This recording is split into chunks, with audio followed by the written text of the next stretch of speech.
Hi, everyone. My name is Katrina. Thank you so much for having me.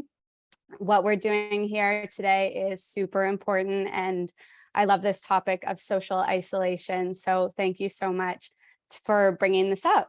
Yeah, my name is Katrina. I created the group called We Should Be Friends Vancouver. And it all started because 5 years ago, I moved to Vancouver from Ontario. Before I moved out here, I didn't know anyone out here. Before I moved out here, I had a lot of people telling me that it is a cliquey city. It's hard to meet people here. It's lonely. People here are flaky. And I thought, how hard can it be? I've moved to new places on my own before. I'm extroverted. It really can't be that hard. But much to my surprise, when I moved out here, I found that it was everything that people had warned me about. I found that it was a lot more difficult to meet people here and make friends here than any other place I had lived before.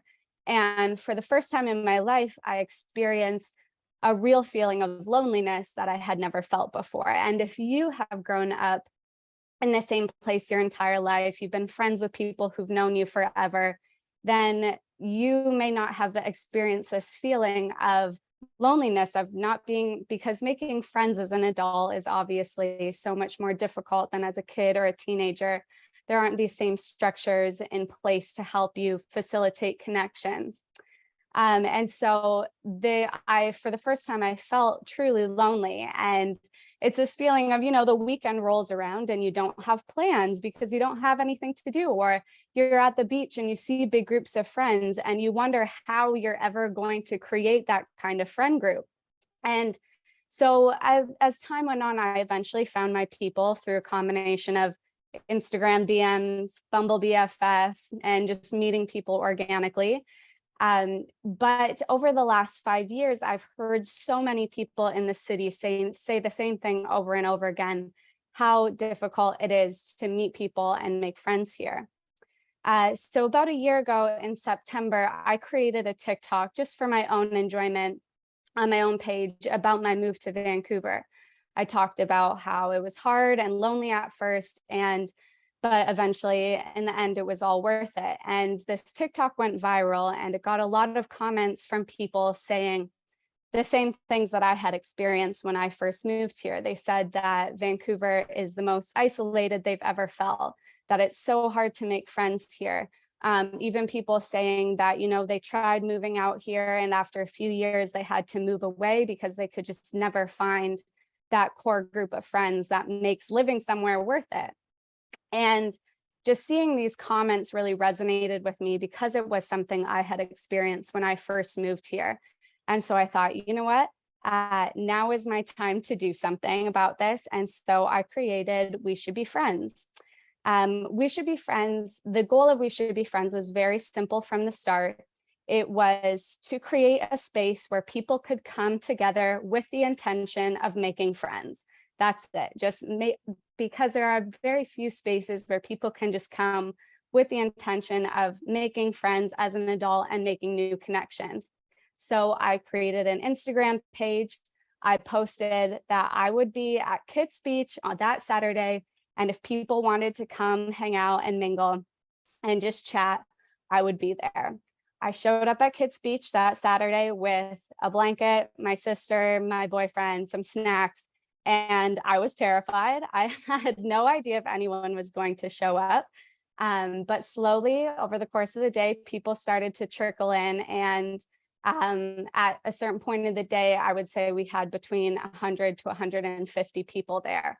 And the energy, even at that first meetup, was like nothing I'd ever experienced in Vancouver before. It was so warm, so positive, so welcoming. You had people from all sorts of different backgrounds, different ages, but just mingling and chatting with each other.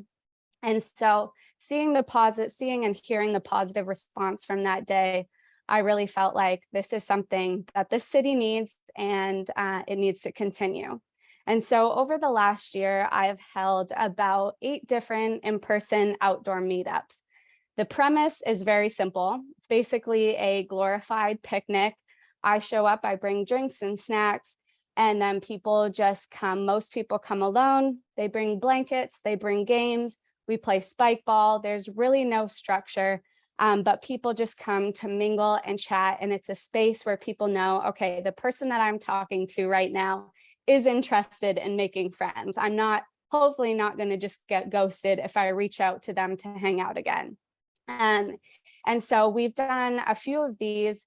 The largest that we've had so far had about 300 people attending.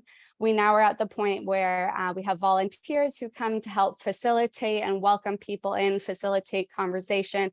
They see someone floating on the outskirts, we welcome them in. And yeah, the general age group, I would say, is people in their 20s and 30s, but all ages are welcome. So we have people in their 40s and 50s as well. And what I hear repeatedly from people about these events are that they've never had a situation in Vancouver where people are just so open and welcoming and willing to chat with anyone, which is really exactly what I want it to be. And I know people have made great friendships. I've become friends with a lot of people that I've met here, and people have continued to hang out after. In the winter time, it was more difficult to do these in-person large group meetups because of COVID restrictions and whatnot. And so I created the We Should Be Friends book club.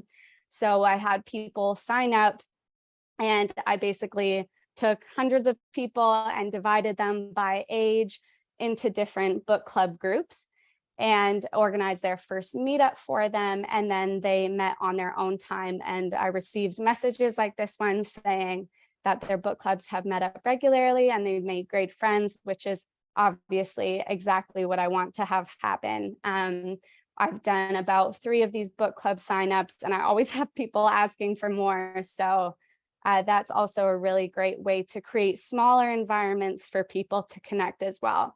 We usually do same gender groups for the book clubs as well, which makes it a safe space if, you know, women only want to meet other women and that sort of thing.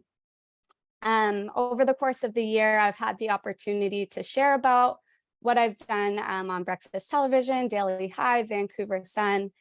And the more I get to share and talk about this and hear people's experiences with social isolation in Vancouver, the more I learn that this is not something that's unique to Vancouver. There are a lot of cities where people feel lonely or isolated, but there is a certain degree of it being more of a problem than in other cities. I know for myself, I've lived in Toronto before, and there's a certain culture that Vancouver has that isn't reflected in all cities. So I'm very passionate about changing this and bringing this kind of connection into the city. Yeah, so I would love to hear from you guys. If you want to see what We Should Be Friends is up to, you can follow us on Instagram at We Should Be Friends Vancouver, or you can connect with me also via the form on my website, weshouldbefriends.org. And yeah, I would love to hear your ideas and what you're up to, or if you want to collaborate with us in any way, that's wonderful. And yeah, what this experience over the last year has taught me, obviously, I am a beginner compared to some of the people who have been talking and sharing about what they're doing, and they've been doing it for 8-10 years. This is only my first year. But what I've really learned is that social change can be simple. I'm basically hosting picnics, and it's helping a certain group of people. So it doesn't have to be overly complicated. Sometimes people just want to hang out and chat. So yeah. Does anyone have any questions? This is great. Thank you so much, Katrina. I think you can stop sharing your screen. Oh yeah. If you don't mind. Terrific. There we go. Do you know, I'm not from Vancouver, and so I can definitely attest to your feelings as well. And perhaps I'll just kick it off with a quick question: is for first-time attendees to one of your event, what's their reaction to coming to your get-together for the first time? Or like, is there like a common thing that they say after speaking with you and say, "Oh wow, this did this for me," or what's that reaction? Yeah, so like I said, most people come to these events alone. And so I often on the Instagram pages, when I post that an event is happening, what I often see is people saying, I'm going to try to come this Saturday, but I'm so scared. I'm so nervous. And what I try to tell people to help ease those nerves, because I mean, like you can be the most extroverted person and walking up to a group of hundreds of people is still nerve wracking, obviously. So what I try to tell people is to expect awkwardness in the first 20 minutes to half an hour. It's not going to be comfortable right away. You might have to have a little bit of awkward small talk with people. But I've heard again and again how comfortable people felt much faster than they thought. And obviously, this type of situation doesn't work for everyone, which is why I'm also trying to do smaller meetups and that sort of thing to make it more comfortable for all kinds of people. But people are always amazed at how like welcoming at the people there are and how comfortable they become after a short amount of time. So yeah, I think it's scary at first, but then once you're in, the nerves ease up a bit. Yeah. Oh, interesting. So participation, just taking that first step, is the hardest step. Yeah, and we have great volunteers who have just reached out on their own and said they want to help out, and they basically will, if they try to look for the people floating on the outskirts and like bring them and lead them into a group, or take them, go get a name tag, chat with the person behind the table for a bit, that sort of thing. Yeah. Terrific. No, I see Tolan, is your hand up to ask a question? Yes, it is. I'd love to ask a question if I could have the floor. Go for it. Awesome. Thanks for the presentation, Katrina. I was sort of curious on the happenstance that it was quite organic, that you just put yourself out there and hundreds of people showed up on like the first go around, which is pretty awesome. Have you had a chance to reflect on it and think of maybe like the top 2 or 3 items of the recipe that like sort of like allowed that people to come authentically, like aside from a TikTok viral sort of spurt? Is there something that you think you bring to the table in that people were like, I can go to that, compared to some of the other meetups that happen around the city? Yeah, great question. So I think not only the viral TikTok was obviously a great jumping off point. TikTok itself as a platform, I encourage anyone to use it to your advantage for whatever your mission is, because it is so good for finding people in Vancouver who wanted to come to these things. That's been the most successful for finding people.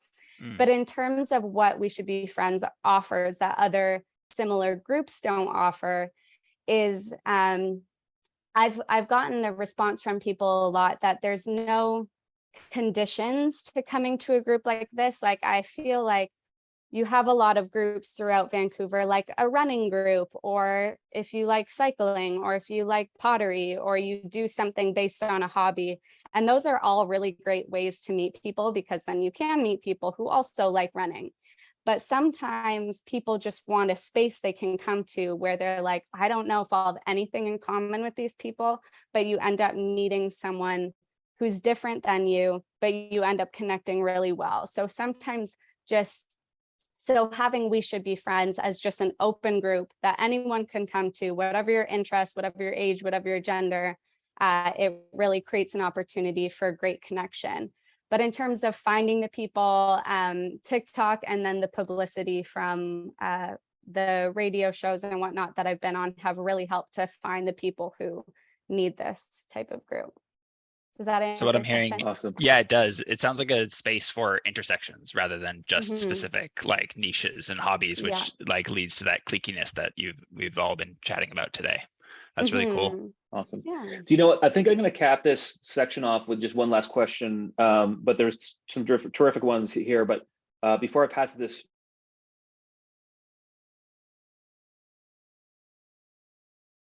Oh, did you cut out, or is that me?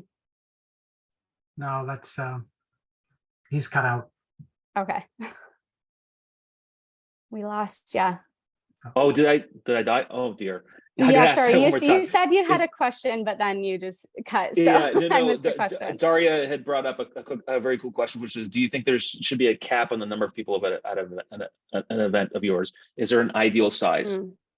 That is a great question, because obviously as these events grow, I love to see more people coming out to them, obviously, but there comes to a certain point where it's going to be too intimidating for people to walk up to a group of hundreds of people, and it will deter people. So I'm not going to ever cap these outdoor meetups that I do, but I want to add to them by doing these smaller group events and making more niche events. So people who are interested in certain events or sorry, interested in certain hobbies or interests, making groups for only women, for only men, for queers, for people who are interested in different things. I think we're doing something different. Instead of like starting small and building up, I'm kind of starting big and then niching down. And so I still want to continue in the summers to host these really big events that everyone can come out to. But then once they're in, try to get them into these smaller groups like the book clubs and so forth, where they can maybe really meet people and start to build real connections with them. Fantastic.